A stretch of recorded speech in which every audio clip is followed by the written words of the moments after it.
Before you step into a new year, stop for a moment.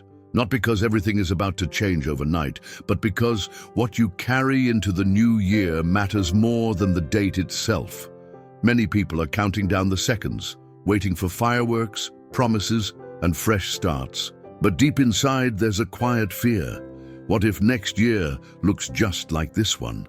What if the pain follows me? What if the prayers I whispered this year remain unanswered? The truth is, Jesus never spoke about new beginnings as something that happens on a calendar. He spoke about new hearts, new minds, and new ways of seeing life. And maybe the reason you are watching this right now is because before this year ends, Jesus wants to speak to you personally, not with condemnation, not with pressure, but with clarity, with truth, with hope, because entering a new season without understanding what Jesus says about endings and beginnings can leave you repeating the same cycles, the same mistakes, the same disappointments. So before you move forward, listen carefully. What Jesus says about this moment might change the way you see the year that's coming. For many people, this year was heavy.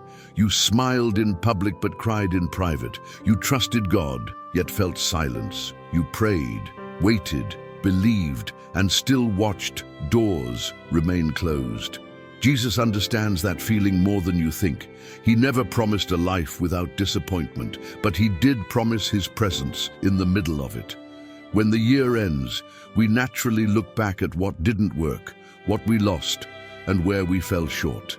And the enemy loves to use that reflection to whisper shame. You should be further by now. You failed. You wasted time. But Jesus never speaks that way. When he looked at broken people, he didn't see a failed past. He saw redeemable futures. Maybe this year didn't turn out the way you imagined, but that doesn't mean it was meaningless. Some seasons are not about progress. They are about preparation. Jesus often allows waiting not to punish us, but to shape us. And if you feel tired, uncertain, or spiritually exhausted, it might be because you were never meant to carry all of this alone into the next year. Jesus spoke often about endings, but not with fear, with purpose.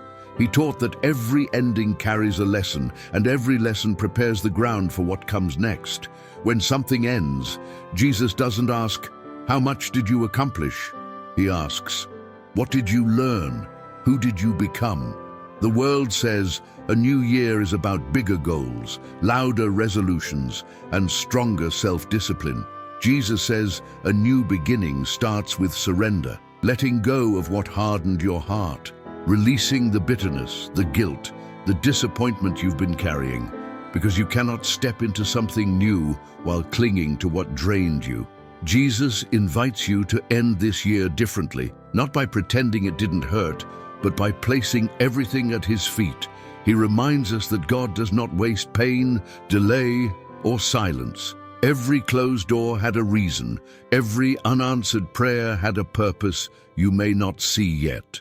And before the year ends, Jesus wants you to understand this.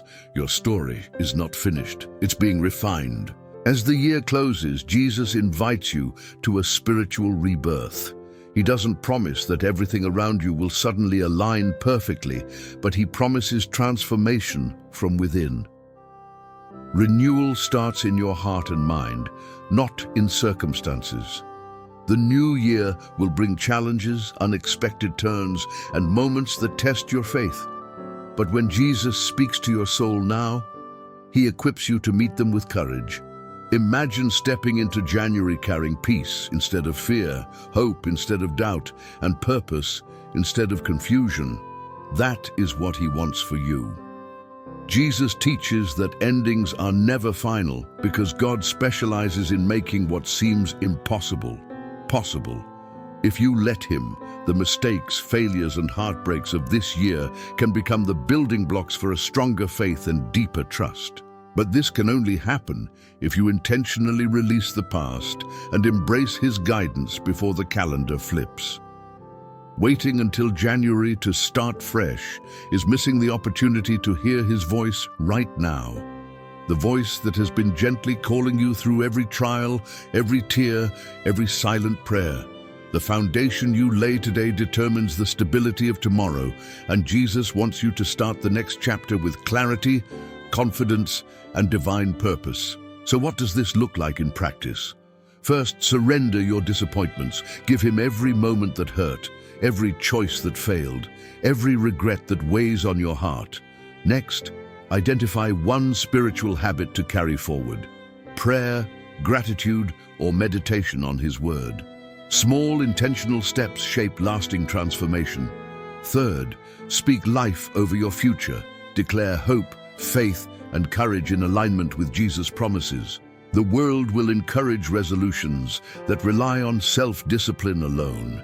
But Jesus invites you to rely on his power, his presence, and his wisdom. Think of it this way. Instead of stepping blindly into a new year, you are walking in alignment with God's timing. What you plant now, prayers, trust, forgiveness, will bear fruit when the new year unfolds. The enemy wants you to focus on fear, scarcity, and self-blame. Jesus wants you to focus on grace, restoration, and divine opportunity. By taking deliberate spiritual steps before the year ends, you ensure that you are not just starting another year, but starting a year that God can multiply, bless, and guide. Before the year ends, Jesus wants you to hear this clearly. You are not forgotten, you are not abandoned, and your story is far from over. What feels like loss or silence now is part of a larger plan you cannot yet see, a plan that will unfold beautifully if you trust him. He wants you to leave behind fear, guilt, and doubt, and carry only faith, hope, and courage into the new year. Take a moment right now and place the past in his hands, all the failures, regrets, and unanswered prayers. Let his love fill the spaces that pain has hollowed out. And here's the most important part.